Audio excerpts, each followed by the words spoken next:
Hello friends, welcome to CAD tutorial customization.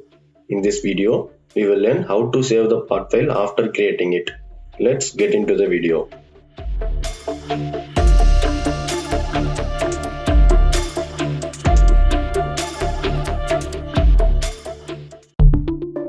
This is a continuation of our previous video where we learned how to create a part file programmatically in NX. I hope you have watched that video. To save the part file, first we need to call WorkPart. For that, we use the following code. Part WorkPart equal to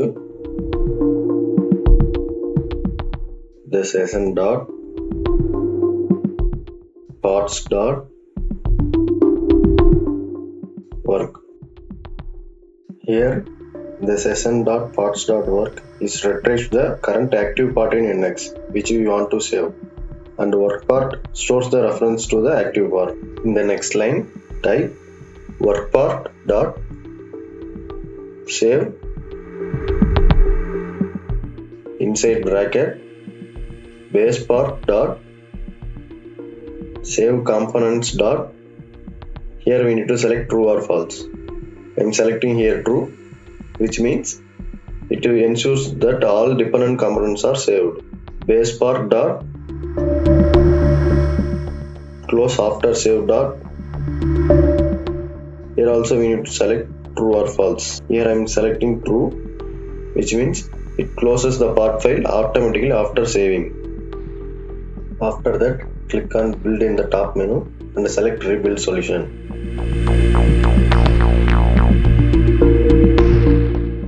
Once the build succeeds, copy the output file location. Now open NX and I will also open the output folder location. I will keep both windows side by side so we can see how the files are saved after creation. Press Ctrl U and paste output file location, then click OK. Here you can see that the shaft 1 file was successfully created, saved and closed. Now NX is processing the remaining files. If you have any doubts, please leave a comment. I am happy to help. Thank you for watching the video. Don't forget to like, share and subscribe for more tutorials.